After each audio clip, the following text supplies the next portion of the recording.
Yes, graduates, welcome to Hard Talk podcast with HTK. Fasten your seatbelts. Hey, users and subscribers, welcome back to another episode of Hard Talk with HTK. Well, it's going to be a battle of the intellects. Yes, indeed. Because as you know, with the recent big wall situation that happened, Jaii Frais was detained in custody. Now, let us just run backwards for those of you who need to catch up. What was supposed to be his final night on vacation nearly turned deadly for one of the victims in a Sunday night's shooting incident at the Carnival after party Big Wall. The victim, who was a bystander at the event and who lives in the United States, now faces the devastating possibility of permanent disability due to severe nerve damage caused by the attack. In an exclusive sit-down with CVM News, he also raised concerns about security and medical responses at public events. The moment shots rang out at Big Wall at the Ranny Williams Entertainment Center Sunday night.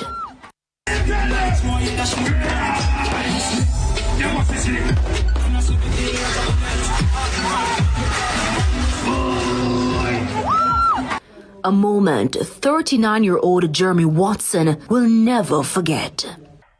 I ran and then I, felt the shot. Then when everything cleared up, I got up, I was bleeding, and I'm looking at my arm.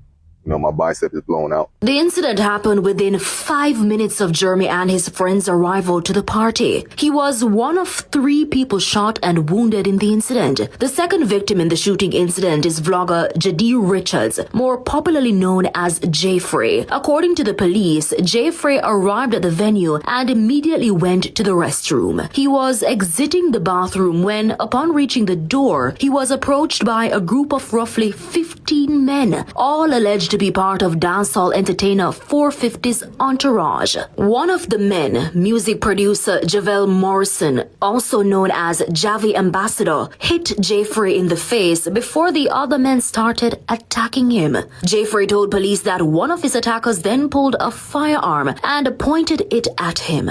It's understood that Jaii Frais grabbed onto the firearm and disarmed the man. Then Javi, who's a licensed firearm holder, pulled his weapon and opened gunfire in the direction of Jaii Frais. Jaii Frais returned gunfire while running away from the group. He ran to a police officer to seek assistance and handed over the firearm to the police, after which he reportedly felt a burning sensation to his left lower back before realizing he had been shot. The third victim is said to be a member of 450's entourage, 39-year-old Trevor Twait, who's still in hospital in critical condition. CVM News understands that the altercation stemmed from long-standing tension between Jaii Frais and Javi that had been escalating over time. Both parties had previously exchanged jabs on social media. Jeremy was a bystander. When I got into the ambulance, they didn't have anything to patch me up, anything like that. And I bled out in the ambulance. I had to use my belt to tie around my arm. You used your A belt, yes. Tie around my arm before I got to the UE, the hospital. When I got to the hospital, I lost so much blood. I blacked out a couple times. That same ambulance, which was the only one on location, transported both Jeremy and Trevor Twait. Now, due to severe nerve damage, Jeremy may never be able to use his arm again. He's scheduled for surgery upon his return to the U.S. on Tuesday. Jeremy, in the meantime, says he's especially concerned about what he describes as the failure of the relevant authorities to ensure safety and security of patrons at public events. Notably, when being advertised, party promoters said no weapons were allowed. For one, if you say no weapons allowed, then do your job, right? Do a proper pat down on the people that's coming in there. I feel like it's too many buddy stuff that's going on. I'm just thinking, hey, I know I'm gonna be okay, right? It's my arm, I'm gonna be okay. But it's like the future, what I'm gonna do now? Like if I can't use my arm. Meanwhile, organizers of the Big Wall Carnival event issued a statement expressing deep concern, emphasizing that the isolated act doesn't reflect the standards, spirit, or values of Big Wall. The organizers also apologized to patrons and sponsors for the incident and said they were reviewing security protocols to strengthen security for future events. As for whether Jeremy and his friends will be attending Carnival in Jamaica in the future, No. No. No, not at all. So, popular vlogger Jaii Frais, whose given name is Jaii Richards, was among 3 people in hospital after a shooting incident at Carnival's after-party Big Wall, which was held at the Ranny Williams Entertainment Center. This took place about 3 days ago. In hospital were 39-year-old Jeremy Watson and 36-year-old Trevor Thwaite. They sustained gunshot wounds and were transported to the University Hospital of the West Indies for treatment. Now, it is understood that Richards' injuries were not life-threatening. Police sources had stated that he was struck in the leg. Yes, so Jaii Frais basically got shot in the leg, people. And it was a superficial wound. No.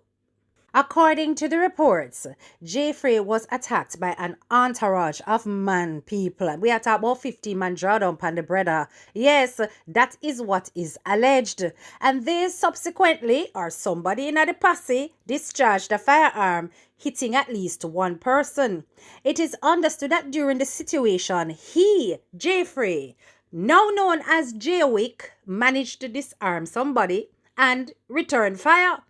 Now, investigators are continuing to piece together the circumstances surrounding the shooting as part of the investigation. Now, as you know, Jaii Frais get a real hype over this situation. You understand? Because this is a brother here where make sure him make people know say him no run from badness.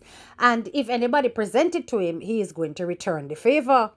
Now, it is alleged that the entourage of men who attacked Jaii Frais were actually a part of the whole 450 crew. Now, 450, as far as me know, supposed to in a music, them not supposed to in a bad man things. But it seems as though feelings are carried from a long time and it's all over the internet. You don't know about the whole thing between Javi, the producer, and Jaii Frais, when Jaii Frais was criticizing 450, so their music, toned down instead of toned up, and, basically saying that that producer has not brought anything to the table. Now, the producer seemingly carrying belly for Jaii Frais, especially after Jaii Frais went and interviewed some girl, and the girl talked about how Jaii Frais might think. But anyway, we're not going to go into that because them think that me not too like them something. Them something that ban a woman for keep them business in a closed doors. It's too much, like really. But anyway, let's move on. Now, the unfortunate situation is that during the whole hustle and tussle and the exchange of gunfire, a poor innocent bystander was actually injured. And this kind of changed up the dynamics a bit. This bystander was Jeremy Watson, who is a United States citizen who visited Jamaica for the carnival festivities and ended up getting shot in the hand. Apparently the man all passed out from the amount of blood and them thing the people when I lose as he was on his way to the hospital. So a beer things, and the way he was presenting himself in this here article, it sounds as though brother gear up for sue somebody.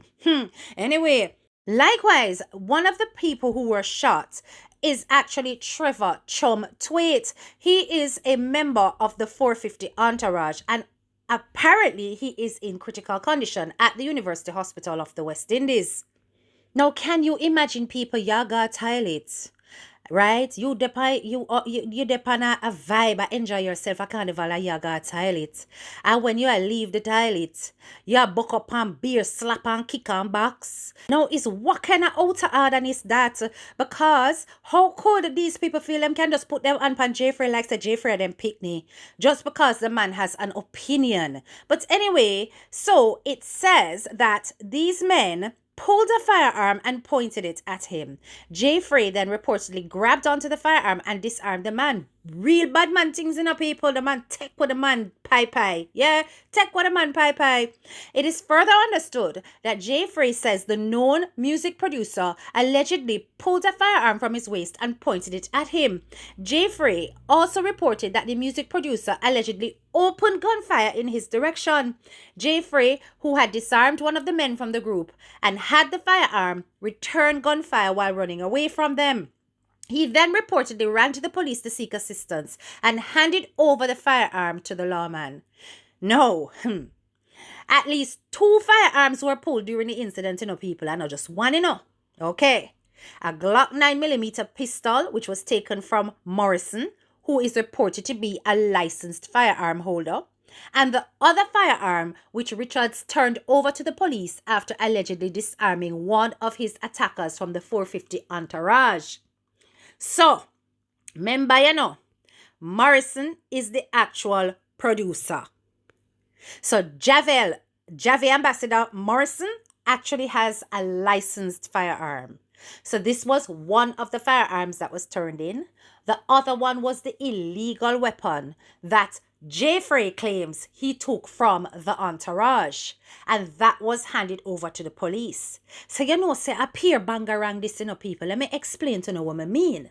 Because listen, there needs to be some kind of confirmation about who owned this gun here, Because you see, if Jaii Frais did actually have that in possession, then investigation should find his fingerprints pan the bullet them were in the weapon, not pan the outside, because I'm done palms that up already. I talk about in the weapon, we load it. You understand? So there's gonna have to be a lot of fingerprinting, ballistics, whatever the hell they need to do to find out who actually had this weapon in their possession. That is, if they had managed to fingerprint everybody that is in the entourage. I kind of doubt it. Jamaican police slack. But anyway, there is this whole situation. Did Jaii Frais actually disarm somebody, or did he bring an illegal weapon to the party, predicting that something might go down? So you can see the complication here.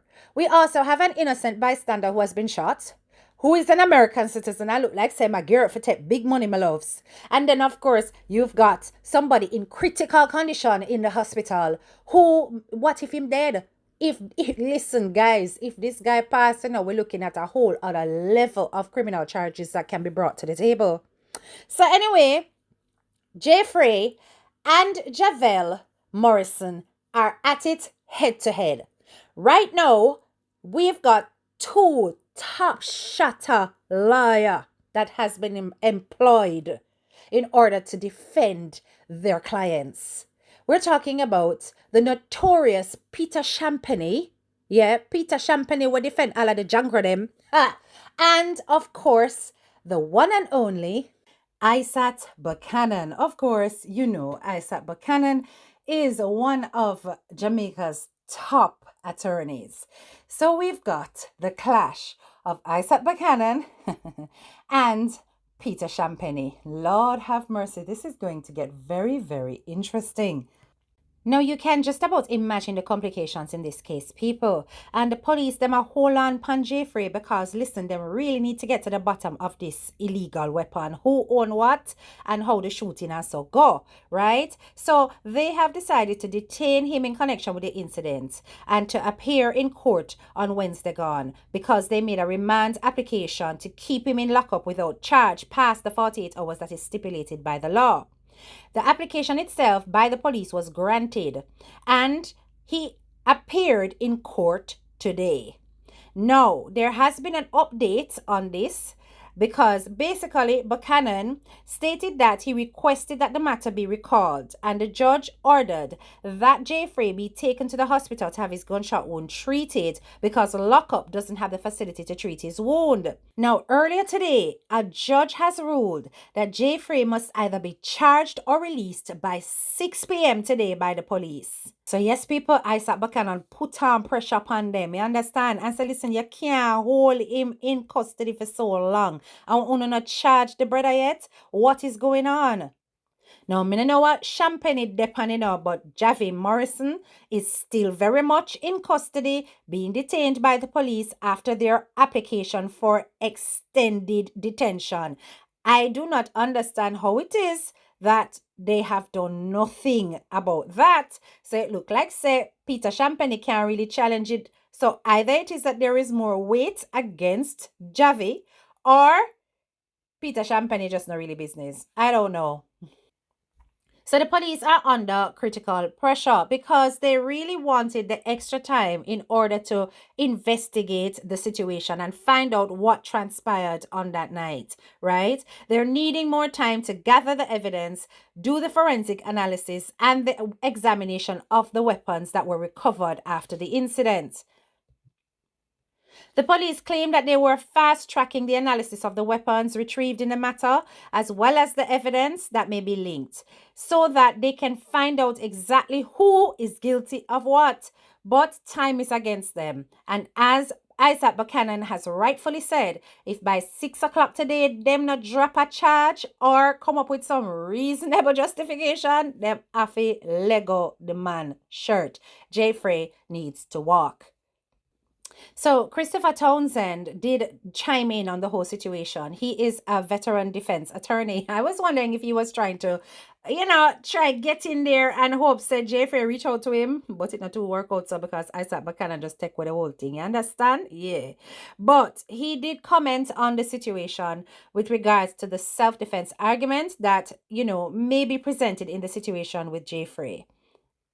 He stated that it is definitely possible for Jaii Frais to defend himself, even if he's defending himself with an illegal weapon, because people have it out there for say, well, if the angle an illegal weapon, so he might get in trouble for that. But at the end of the day, he was acting in self-defense, and the law allows that to be possible. His exact words were that the law is that even if you are in possession of a firearm illegally, you can still use it to defend yourself. But come on, we are not stupid around here. At the end of the day, if it's determined that Jaii Frais actually was the owner of the illegal weapon, he faces a minimum of 15 years imprisonment, right? And this is where things become very crucial. It does need to be proven beyond reasonable doubt that this weapon was presented as a result of the disarming. He cannot be the one that is guilty of being in possession, but then proven innocent in terms of self-defense and still walk scotch-free. Him aga get something if Jaii Frais owned the actual weapon. So he need to prove that. And that's why he needs to have somebody like Isat Buchanan in his corner, who he knows will fight tooth and nail to ensure that he gets off.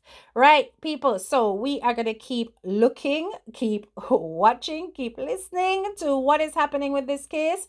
So if you have made it this far into the video, don't forget to hit the like, share, and subscribe button. And of course, click that bell so every time I drop a video, you are notified. This is your girl, HTK, and I'm out. Bye.